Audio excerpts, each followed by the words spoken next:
Hey, welcome back everyone. Today I will be taking a look at the latest Roger Waters concert Blu-ray. This is not a drill, live from Prague, the movie.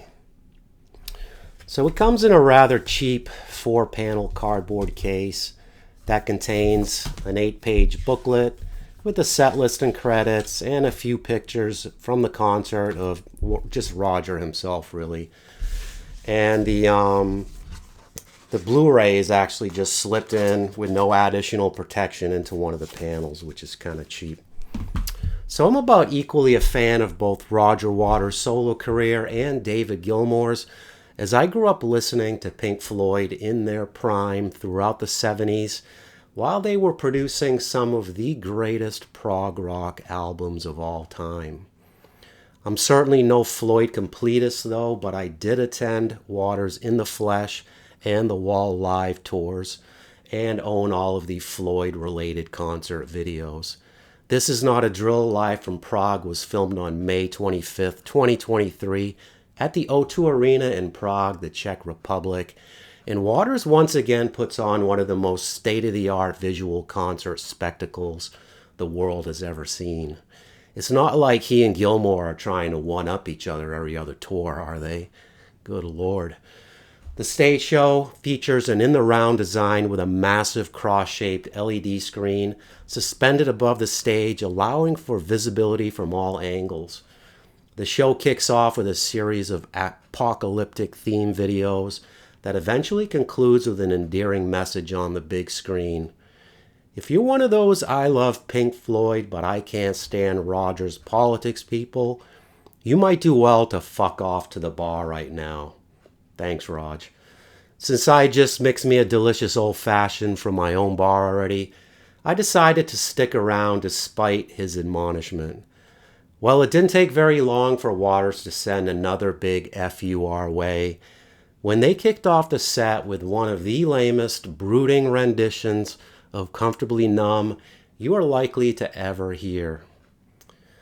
The whole time I was thinking that surely this was just a purposely slow build-up for dramatic effect before finally launching into that famous epic guitar solo as the whole band and light show kick in full force to send the crowd into a frenzy. I mean, right? Wrong. It was essentially the 2022 Lockdown Sessions version he had just put out recently, and it sucked. At this point, the cross-shaped video screens are dramatically raised and suspended several meters above the stage, and the band would thankfully redeem themselves somewhat with some pretty good performances of Happiest Days of Our Lives and Another Brick in the Wall Parts 2 and 3. Dave Kilminster does his usual superb job with all of Gilmour's legendary guitar parts, including a killer Brick in the Wall solo, which only made the omitted Comfortably Numb solo all that more egregious. It didn't take long for Waters' politics to smack you upside the head, too, as the giant screens display a picture of Ronald Reagan with war criminal displayed in bright lights prominently, while Waters lays down a couple of piano ballads, The Bravery of Being Out of Range, and the quite underwhelming new song, The Bar Part 1. Although I could personally do without it, I don't really have a huge issue with the in-your-face political messaging that dominate Waters' concerts. It's a lifelong passion of his that many of his fans also share. And seeing a Waters concert without it is kind of like seeing Kiss without the makeup in an obnoxious stage show, really. From here, Waters makes up for telling us to fuck off earlier by embarking on an amazing run of Pink Floyd classics, starting with the Wish You Were Here tracks, Have a Cigar, parts of Shine On You Crazy Diamond, and the title track. The Animals album classic Sheep, along with In the Flesh and Run Like Hell from the Wall, really up the ante in terms of next level stage show and performances. The giant inflatable sheep and pig floating around over the crowd during these numbers have long been a staple of Waters' live shows and still really provide a three-dimensional wow factor that a giant video screen really can't replicate.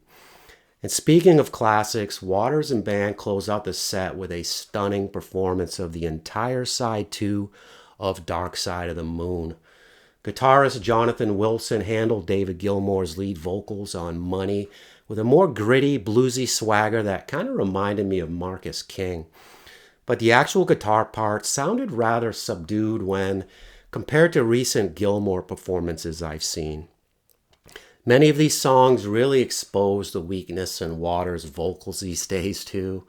But, I mean, considering that he was 79 years old here, his overall performance was still quite impressive. Waters' backing band certainly turn in solid performances here, especially longtime Waters and Gilmour keyboardist John Caron, but they never really elicited any out loud wows from me in the same way that recent Gilmour concerts did, or even John Anderson and the Band Geeks' recent concert video of Yes Classics. Wow. Many of the songs had too much of a tame vibe for my taste, which had me constantly wanting the guitar mix to get cranked up more. The show really should have ended after the mind-bending Eclipse finale from Dark Side, but Waters comes back out to first give a long-winded political speech before wrapping things up with a few more boring mellow songs, 2 songs in the sunset from the final cut, The Bar Part 2, and Outside the Wall. What an anticlimactic way to end a concert after just performing half of Dark Side of the Moon. As for the production of this concert Blu-ray, This Is Not a Drill features Dolby Atmos, Dolby True HD 5.1, and LPCM 2.0 mixes that were all excellent sounding overall.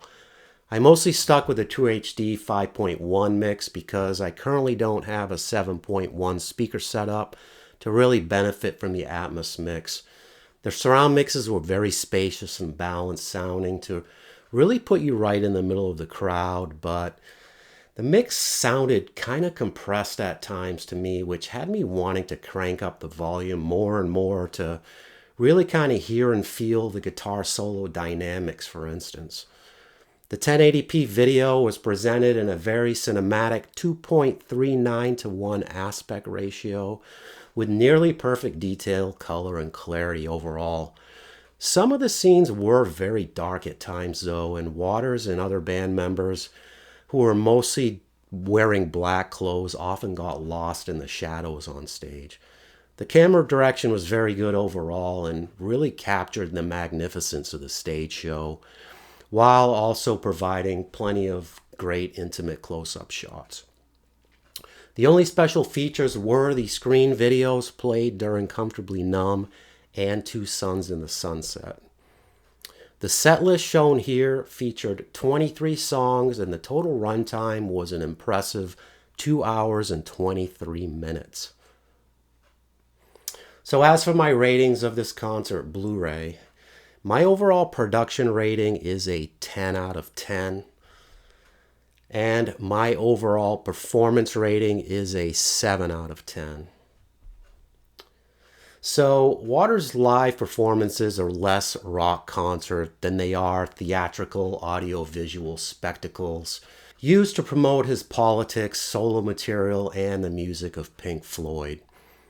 Although I certainly enjoyed most of This Is Not a Drill, it's probably my least favorite of Roger Waters' concert videos because although the high points were certainly enthralling, the low points were just quite boring. Alright, that's it for me today. Let me know your thoughts on Roger Waters' This Is Not a Drill live from Prague in the comments. And don't forget to like and subscribe for more. Thanks, and catch you guys next time.